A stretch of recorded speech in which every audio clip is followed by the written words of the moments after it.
जय हिंद साथियों, officers builder classes में आप सभी का एक बार फिर से स्वागत करते हैं। मॉडर्न हिस्ट्री का सीरीज चल रहा है। जिसने भी इसके पुराने के टॉपिक्स नहीं देखे हैं, ऑफिसर्स बिल्डर क्लासेस में जाइए और उस टॉपिक को डालिए। सारा टॉपिक को जितना डीप में मैंने बताया है, शायद ही आपको एक जगह इतना डीप में कोई चीज मिलेगा। हम लोग अब करने जा रहे हैं भारत छोड़ो आंदोलन। भारत छोड़ो आंदोलन जो हुआ था वो 1942 में हुआ था।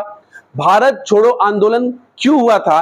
क्योंकि महात्मा गांधी के द्वारा मांगा गया अंतरिम सरकार का गठन, और पाकिस्तान उस समय मांग रहा था अपने पाकिस्तान की मांग, जिसको क्रिप्स प्रस्ताव में देखा गया था कि अंग्रेजों ने इस चीज को अपने तरीके से प्रस्तुत किया था। डोमिनियन स्टेटस का दर्जा देके भारत का संविधान जिसको बनाना है भारत का बनाए, जिसको भारत का संविधान पसंद नहीं है वो अपना संविधान बनाए। इसी चीज को महात्मा गांधी ने नाराजगी व्यक्त की और एक देशव्यापी आंदोलन शुरू करने वाले थे महात्मा गांधी। और ये सबसे महत्वपूर्ण आंदोलन महात्मा गांधी का है, क्योंकि पहली बार गांधी जी ने अपनी बनाए गए सिद्धांत को इसमें तोड़ा था। या मैं सही बोल रहा हूं, गांधी जी ने पहली बार अपने सिद्धांत को इसमें तोड़ा था। इसमें ये वो आंदोलन है जिसमें पहली बार गांधी जी अहिंसक से हिंसक हुए थे। देखते हैं कैसे क्या हुआ था। देखिए, इसमें अंग्रेजों के उस क्रिप्स प्रस्ताव की प्रतिक्रिया में महात्मा गांधी द्वारा भारत छोड़ो आंदोलन चलाया गया 1942 में। अगर हम बात करते हैं कि क्रिप्स प्रस्ताव के वापस लौटने के बाद गांधी जी ने एक प्रस्ताव तैयार करवाया जिसमें अंग्रेजों को तुरंत भारत छोड़ने का आह्वान किया गया था। ध्यान दीजिएगा, बहुत इंपॉर्टेंट पॉइंट बताने जा रहे हैं। 8 अगस्त 1942 को बंबई के ग्वालियर टैंक के मैदान में कांग्रेस का अधिवेशन आयोजित किया गया। और इस अधिवेशन की अध्यक्षता किसने की थी? मौलाना अबुल कलाम आजाद ने किया था। ठीक, तो अध्यक्षता में इस अधिवेशन में अंग्रेज भारत छोड़ो का प्रस्ताव पारित किया गया। और इस आंदोलन का नेतृत्व कौन करेगा? महात्मा गांधी। इस चीज की पुष्टि की गई। अब जैसे ही 8 अगस्त 1942 को एक देशव्यापी आंदोलन होने वाला था और अंग्रेजों को पता था कि इस आंदोलन का नेतृत्व कौन करने वाला है? महात्मा गांधी, मलंग बाबा। समझ में आ रहा है कि नहीं?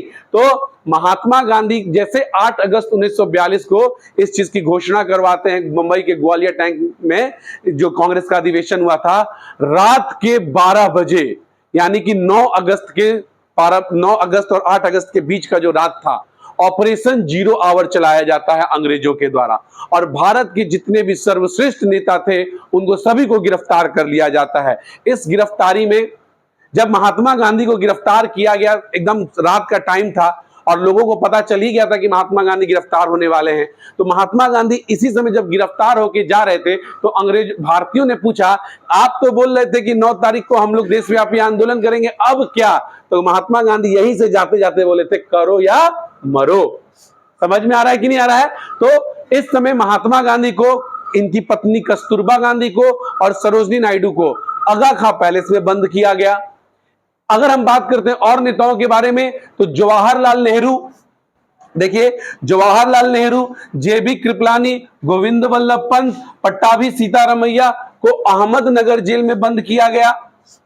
इसके अलावा अगर हम बात करते हैं डॉक्टर राजेंद्र प्रसाद को तो बांकीपुर की जेल पटना में बंद किया गया।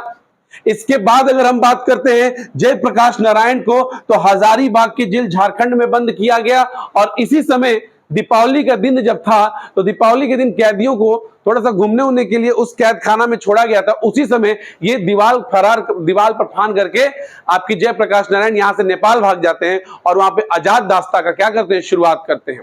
ठीक, तो आजाद दास्ता नेपाल में किसके द्वारा शुरू किया गया था? तो जयप्रकाश नारायण के द्वारा शुरू किया गया था। अगर हम बात करते हैं, एग्जाम में बहुत बार पूछा गया है कि भारत छोड़ो आंदोलन के समय रेडियो प्रसारण का कार्य किसने शुरू किया था? तो देखिए, इसी समय रेडियो प्रसारण का कार्य जो था उषा मेहता ने शुरू किया था। और इनका साथ किसने दिया था? राम मनोहर लोहिया ने दिया था। तो इनका साथ राम मनोहर लोहिया ने दिया था। इस समय अंग्रेजों को इतनी बड़ी चुनौती दी जा रही थी कि भारत में अंग्रेजों के समान समानांतर सरकार चलाए जाने का बात किया गया। और इसका पहला उदाहरण हम लोग को देखने को मिलेगा आपके उत्तर प्रदेश के बलिया में। उत्तर प्रदेश के बलिया में चिट्टू पांडे द्वारा पहला समानांतर सरकार चलाया गया। ठीक है, तो इसी समय देश के कुछ हिस्सों में समानांतर सरकार की स्थापना हुई। उसमें सबसे पहला समानांतर सरकार जो था चित्तू पांडे के द्वारा आपके बलिया में शुरू किया गया था।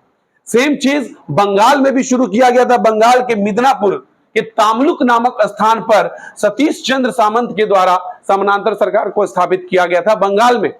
और अगर हम बात करते हैं महाराष्ट्र में, तो महाराष्ट्र के सतारा में यशवंत राय चौहान और नाना पाटिल द्वारा सबसे लंबा समय तक समानांतर सरकार चला था। यह मैं बात कर रहा हूं भारत में जो आपका छोड़ो आंदोलन का जो ये नेतृत्व किया गया था। देखिए इसमें तो ये सब चीज आता ही आता है। एक और इंपॉर्टेंट क्वेश्चन आता है। इस आंदोलन में महात्मा गांधी के साथ एक अंग्रेजी पत्रकार थे जिनका नाम था लुई फिशर, वो भी इसमें महात्मा गांधी के साथ थे।